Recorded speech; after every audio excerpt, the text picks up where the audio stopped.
कहानी है रामपुर गांव की, जहां के मर्द महिलाओं को हमेशा नीचा दिखाने की कोशिश में रहते। अरे अभी तक खाना नहीं आया, क्या मुझे एक और शादी करने की जरूरत है? नहीं जी नहीं, ऐसा मत करना, वरना मैं कहाँ जाऊंगी। खाना लेकर मैं अभी आई जी। गांव की पंचायत में भी फैसले हमेशा औरतों के खिलाफ ही रहते। मैं जो फैसला सुनाता हूँ वो भगवान की आज्ञा होती है। इस लड़के ने अपने मन से शादी करके अच्छा नहीं किया। लड़के को घर भेज दो और इसकी शादी इसकी जाति की किसी लड़के से करवा दो, लेकिन ये लड़के, इसे तो गांव के बाहर निकाल दो। नहीं नहीं जमींदार साहब, ये क्या बोल रहे हैं? ऐसा नहीं हो सकता। मेरी बेटी मासूम है, इसे अच्छे बुरे की समझ नहीं है। अरे कहाँ जाएगी ये बेचारी? कहाँ जाएगी? इतनी चिंता है तो पूरे परिवार का गांव निकाला कर देते हैं। बेचारे पूरे बसे बसाए परिवार को गांव छोड़ना पड़ता है। चाहे जो हो, अगर बेटियों को कंट्रोल नहीं कर सकते तो गांव में रहने का कोई मतलब नहीं है। यहाँ औरतों को दब कर रहना होगा। कोई भी अपने हिसाब से कुछ नहीं कर सकता, सब ईश्वर की मर्जी से ही होगा। तभी गांव का एक आदमी दौड़ा दौड़ा आता है। सरपंच साहब, जमींदार साहब, वो कालिया है ना, उसकी बेटी पढ़ने के लिए शहर जा रही है। अच्छा, ये कब हो गया? और कालिया की हिम्मत कैसे हो गई ऐसा करने की? लेकर आओ उसे और उसकी बेटी को। बस फिर क्या था, हाजिर हो जाते हैं कालिया और उसकी बेटी सरपंच के सामने। अरे कालिया, ये क्या सुनने में आ रहा है? बेटी को इंजीनियर बना रहा है तू? और ये बता, गांव में तो स्कूल नहीं है, फिर कहां से इतनी क्लास पास कर गई तेरी बेटी? राधा, जो कि कालिया की बेटी है, उसे लगता है कि सरपंच उसकी तारीफ कर रहे हैं। सरपंच जी, मैंने ऑनलाइन पढ़ाई की है, डिस्टेंस लर्निंग से। सभी में मैंने अच्छे नंबर पाए हैं, जिसे देखते हुए शहर की इंजीनियरिंग कॉलेज में मुझे स्कॉलरशिप मिली है। वाह जी वाह, क्या होती है ये? पहले तो ये बताओ, फिर आगे की बात करते हैं। पूरा गांव राधा की बात सुन रहा था और राधा बोलती जा रही थी। तो ऐसे मैं फ्री में एक अच्छी शिक्षा लेकर गांव में जो कुछ परेशानियां हैं, जैसे बिजली, पानी और इंटरनेट जैसी समस्याओं के लिए काम करूंगी। मैं गांव को शहर से जोड़ने के लिए पुल का निर्माण करवाने का प्रस्ताव रखूंगी। मुझे पूरी उम्मीद है कि जल्द ही हमारा गांव भी तरक्की की राह पर चल पड़ेगा। राधा की बात सुनकर सारे गांव वाले ताली बजाने लगते हैं।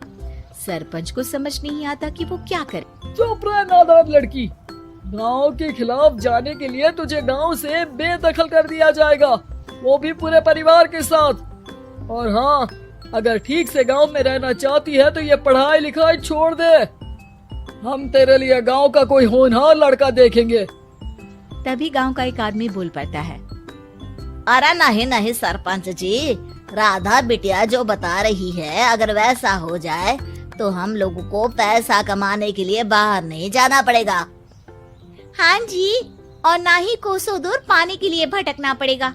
हमारे बच्चे भी अच्छी पढ़ाई कर सकेंगे और आगे बढ़ेंगे, ना कि हमारी तरह खेती करते बैठेंगे। क्यों गांव वालों, राधा बिटिया का साथ देना चाहिए ना। सरपंच देखता है कि गांव राधा के साथ है तो वो चुप हो जाता है। वो घर आकर अपने सलाहकार से बात करता है, जो बहुत ही चालाक किस्म का इंसान होता है। अरे सरपंच साहब, आपको बहुत ही होशियारी से काम लेना पड़ेगा। एक बार गांव तरक्की कर गया, यहाँ के बालक पढ़ लिए तो कोई ना पूछेगा आपको। और फिर ये जो बेटा और बेटी है ना आपके, इनको भी आम लोगों की तरह ही जीवन जीना होगा। हाँ, लेकिन करे तो क्या करे? वो ना आप मुझ पर छोड़ दीजिए, बस मैं जैसा बोलूं करते जाइए। अगले रोज सुबह जब गांव वाले सोकर उठते हैं तो राधा के घर के बाहर और साथ ही वो लोग जिन्होंने राधा का सपोर्ट किया था, उनके घर के आगे लाल रंग से कल आऊंगी लिखा होता है। कल आऊंगी, यह क्या होता है? अरे यह तो खून से लिखा है, लगता है कोई भूत प्रेत या चुड़ैल का साया है। चलो सरपंच जी के पास चलते हैं। सभी सरपंच के पास जाकर उसे सारी बात बताते हैं। अरे ये तो बड़ी मुश्किल की बात है। चलो मैं एक बाबा को जानता हूँ, उन्हें बुला लेता हूँ। सरपंच बाबा को लेकर गांव के घर के बाहर जाता है। ओहो, तो ये वो चुड़ैल है जो उन लोगों को निशाना बनाते हैं जो गांव को बदलने का सपना देखते हैं। वो गांव को ऐसे ही संपन्न देखना चाहती है, वो नहीं चाहती कि कोई बाहरी यहाँ का कायाकल्प करे। क्या तुम लोगों में से किसी ने गांव को बदलने की सोच रखी है? तभी राधा की माँ रोते रोते आती है। मेरी राधा घर से गायब हो गई है। अरे कोई तो बचाओ, मेरी बच्ची कहाँ गई?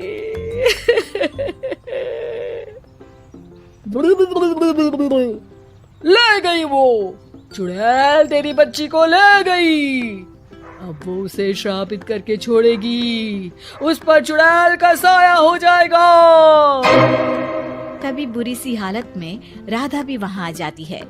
उसके बाल चुड़ैल की तरह फैले होते हैं और कपड़ों में खून लगा होता है। सभी राधा को देखकर डर जाते हैं। माँ, पता नहीं मुझे कौन उठा कर ले गया था। अरे दूर दूर हो जा चुड़ैल, अब हम लोग इस गांव में नहीं रुकेंगे। अरे कैसे बातें कर रहे हैं आप? कल तो आप मेरे भरोसे गांव का हुलिया बदलने, अपने बच्चों को पढ़ाने और तरक्की उन्नति की बात कर रहे थे, तो आज क्या हो गया आपको? ये फिर तुम लोगों को बहकाएगी। ये चुड़ैल गांव में आ चुकी है, ऐसे ही ये तुम्हारे घर के बच्चों को भी ले जाएगी। गांव वाले राधा को गांव से बाहर निकाल देते हैं। उसके माँ बाप रोते रहते हैं, लेकिन गांव वाले नहीं मानते। मैं भी अपनी बहन के साथ गांव के बाहर रहूंगा, लेकिन वो पढ़ाई नहीं छोड़ेगी। वहीं सरपंच के घर पर सलाहकार कहता है। देखा, सांप भी मर गया और लाठी भी नहीं टूटी। लेकिन अगले ही दिन सरपंच के घर के बाहर भी वही शब्द लिखे होते हैं। और फिर सरपंच की बीवी कहती है, हमारी बेटी को किसी ने अगवा कर लिया है। तभी राधा का भाई वहाँ आ जाता है। अरे गांव वालों, मैंने सरपंच जी की बेटी को देखा था। वो चुड़ैल उसे उठाकर ले जा रही थी। अरे क्या मजाक कर रहे हो? नहीं नहीं सरपंच जी, आप नहीं जानते। वो चुड़ैल अब आपकी बेटी में आ जाएगी, जैसे राधा के अंदर आ गई थी।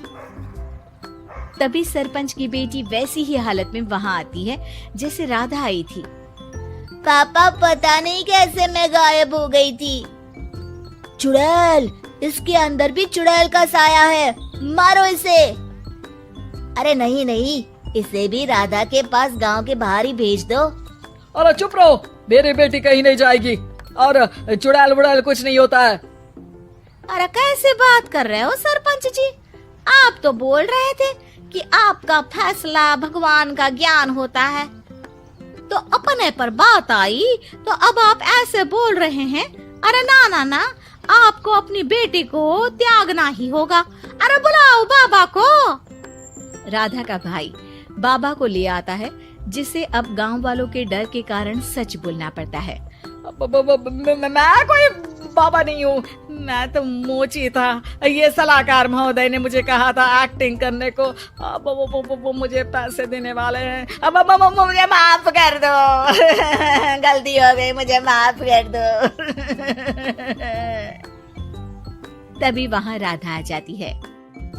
देखा सरपंच जी, जब गांव के बच्चे साक्षर होंगे तो आप जैसे लोगों की चालाकी नहीं चलेगी।